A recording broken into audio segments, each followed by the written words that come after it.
ಈಗಲೇ ಚಂದಾದಾರರಾಗಿ ನಿಮ್ಮ ನೆಚ್ಚಿನ ಶೋಗಳನ್ನು ನೋಡಿ.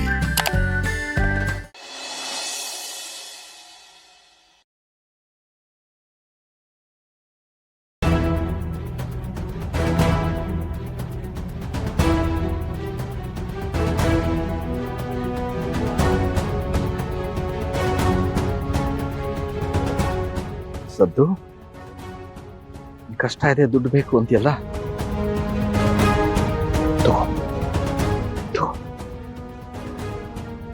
ಏನಪ್ಪ ದುಡ್ಡು ಕೊಡ್ತಾ ಇದ್ದೀರಾ? ನಾನು ಕೇಳಿದಾಗ ಹಿಂದೆ ಮುಂದೆ ನೋಡಿದ್ರೆ ಇದರಲ್ಲೇ ಗೊತ್ತಾಗುತ್ತೆ, ಒಂದು ಕಣ್ಣಿಗೆ ಬೆಣ್ಣೆ ಇನ್ನೊಂದು ಕಣ್ಣಿಗೆ ಸುಣ್ಣ ಅಂತ. ನೀನೇನಾದರೂ ಅನ್ಕೋಸಿದ್ದೆ.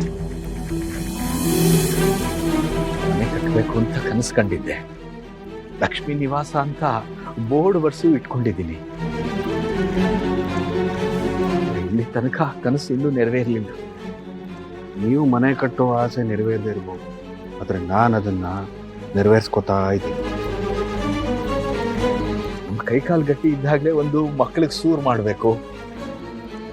ಆ ಸೂರಿನ ಕೆಳಗಡೆ ಮಕ್ಕಳು, ಸೊಸೆದಿರು, ಮೊಮ್ಮಕ್ಕಳು ಎಲ್ಲ ಒಟ್ಟಿಗೆ ಬದುಕಬೇಕು ಅಂತ ಕನಸ್ಕೊಂಡಿದ್ದೆ. ಅದಕ್ಕೆ ಅಂತ ಬಂದು ಪೆನ್ಷನ್ ದುಡ್ಡನ್ನ ಎಷ್ಟೇ ಕಷ್ಟ ಆದ್ರೂ ಜೋಪಾನ ಮಾಡಿಟ್ಕೊಂಡಿದ್ದೆ.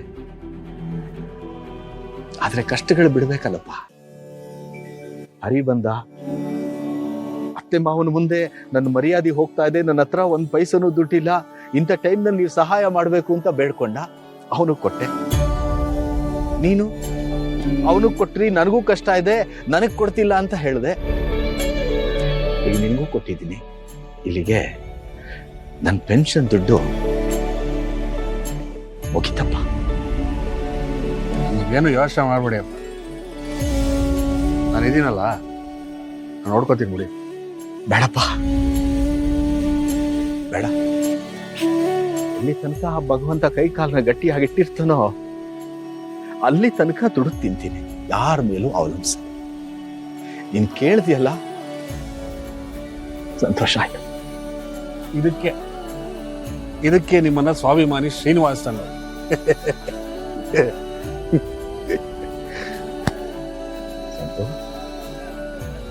ನಾನು ಕೊಟ್ಟಿರೋ ದುಡ್ಡು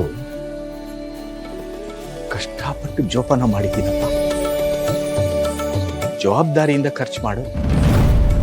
ಅದೇನೋ ನಿನಗೆ ತೊಂದರೆ ಇದೆಯಾ ಅಂದಿಯಲ್ಲ, ಅದನ್ನ ನಿವಾರಿಸ್ಕೊಂಡು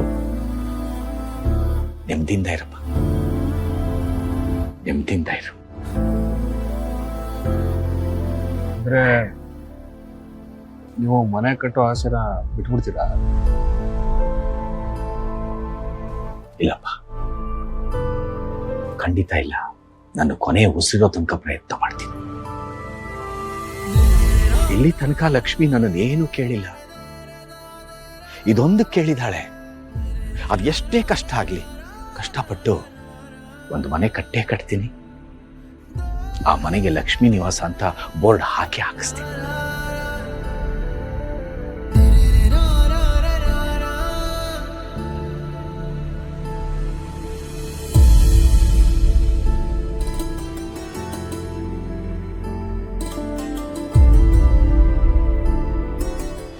ಮಾವ, ಏನು ಯೋಚನೆ ಮಾಡ್ತಾ ಇದ್ದೀರಾ? ಮನೆ ಪರಿಸ್ಥಿತಿ ಬಗ್ಗೆ ಯೋಚನೆ ಮಾಡ್ತಿದ್ದೀರಾ? ಎಲ್ಲ ಸರಿ ಹೋಗುತ್ತೆ, ಯೋಚನೆ ಮಾಡಬೇಡಿ. ಇಷ್ಟು ದಿನ ಅದೇ ಭರವಸೆಲಿದ್ದೆ ಅಮ್ಮ. ಆದ್ರೆ ಈಗ ನಮ್ಮ ಮನೆ ಪರಿಸ್ಥಿತಿ ನೋಡಿದ್ರೆ ಯಾಕೋ ನಮ್ಮ ಕೈ ಮೀರಿ ಹೋಗ್ತಾ ಇದೆ ಅಂತ ಅನಿಸ್ತಿದೆ. ಹೇಗೆ ಸರಿ ಮಾಡಬೇಕು ಅಂತಾನೆ ಗೊತ್ತಾಗ್ತಿಲ್ಲ. ಮಾವ, ಮಕ್ಕಳು ತಪ್ಪು ದಾರಿ ಹಿಡಿದಾಗ ಬೈದು ಬುದ್ಧಿ ಹೇಳೋ ಜಾಗದಲ್ಲಿ ಇದ್ದೀರಾ ನೀವು. ನಿಮ್ಮ ಮಕ್ಕಳಿಗೆ ಬುದ್ಧಿ ಹೇಳೋ ಹಕ್ಕು ನಿಮ್ಗೆ ಇಲ್ವಾ ಮಾವ? ಹಕ್ಕಿದೆ ಅಂತ ಮಕ್ಕಳ ಮೇಲೆ ಚಲಾಯಿಸಕ್ಕಾಗತ್ತಮ್ಮ. ಚಿಕ್ಕವರಿದ್ದಾಗ ತಪ್ಪು ಮಾಡಿದ್ರೆ ಒಂದು ಪೆಟ್ಟು ಕೊಟ್ಟು ಸರಿ ದಾರಿಗೆ ತರ್ಬೋದು. ಸ್ವಲ್ಪ ಹೊತ್ತಾದ್ಮೇಲೆ ಮರ್ತ್ಬಿಟ್ಟು ಮತ್ತೆ ನಮ್ಮ ಮಡ್ಲಿಗೆ ಬರ್ತಾರೆ. ಹೆಗಲ್ ಮಟ್ಟಕ್ಕೆ ಬೆಳೆದಿದ್ದಾರೆ. ಈಗ ನಾವೊಂದು ಸಣ್ಣ ಮಾತಂದ್ರೂ ತಪ್ಪಾಗುತ್ತೆ. ಅದಕ್ಕೆ ಪರಿಸ್ಥಿತಿ ಹೇಗೆ ಬರುತ್ತೆ ಹಾಗೆ ಹೊಂದಾಣಿಕೆ ಮಾಡ್ಕೊಂಡು ಹೋಗ್ತಾ ಇದ್ದೀನಿ. ಮಾವ, ನಿಮ್ಮ ಮಗನಿಗೆ ದುಡ್ಡು ಕೊಟ್ಟಿರೋದು ನೀವೇ ಅಲ್ವಾ?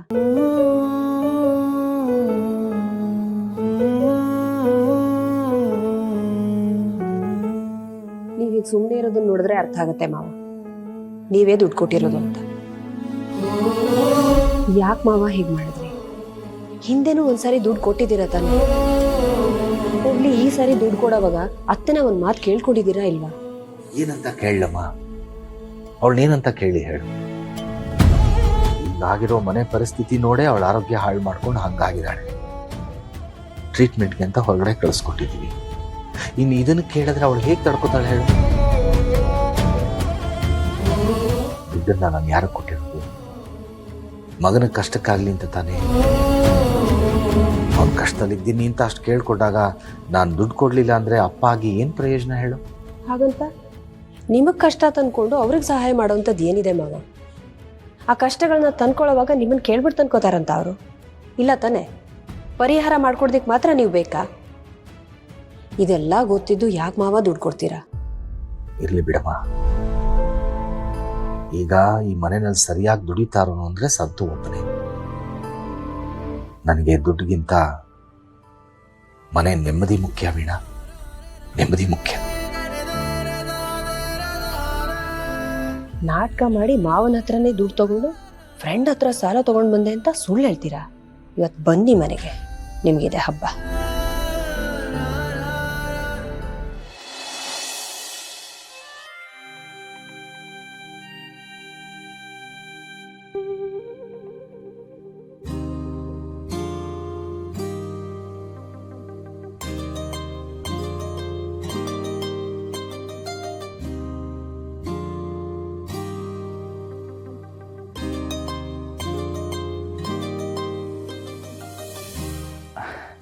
ಯಾಕದ್ಗೆ ಹಂಗೆ ನೋಡ್ತಿದ್ದೀರಾ? ಸಿದ್ದು, ನೀವಿಬ್ರು ಈ ಥರ ಎಷ್ಟು ಚೆನ್ನಾಗಿ ಕಾಣ್ತಿದ್ದೀರಾ ಗೊತ್ತಾ?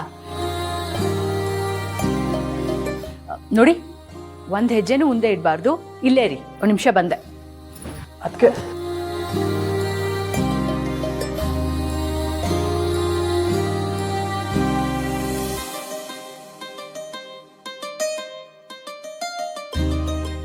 ನಿಂತ್ಕೊಳ್ಳಿ. ಅದಕ್ಕೆ ಏನಿದು? ಸಿದ್ದು, ನೀವಿಬ್ರು ಅನ್ಯೂನ್ಯವಾಗಿ ಇಷ್ಟು ಚೆನ್ನಾಗಿ ಕಾಣಿಸ್ತಾ ಇದ್ದೀರಾ. ಯಾರ್ಯಾರು ಕಣ್ಣು ಬಿದ್ದಿರುತ್ತೋ ಏನೋ, ಅದಕ್ಕೆ ದೃಷ್ಟಿ ತೆಗೆಯೋಣ ಅಂತ ಅನ್ಕೊಂಡೆ. ಬನ್ನಿ. ಅಲ್ಲ, ಇದೆಲ್ಲ ಯಾಕೆ? ಭಾವನಾ, ಇದೆಲ್ಲ ನಿಮ್ಮಿಬ್ರಿಗೂ ಅರ್ಥ ಆಗಲ್ಲ. ಈ ಜನರ ಕಣ್ಣು ಒಂಚೂರು ಕೂಡ ಸರಿ ಇರಲ್ಲ.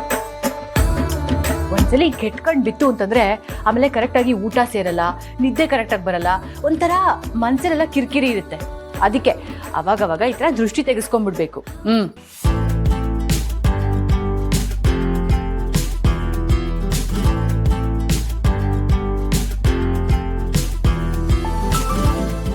ನೀಲು, ಏನ್ ಮಾಡ್ತಿದ್ಯಾ?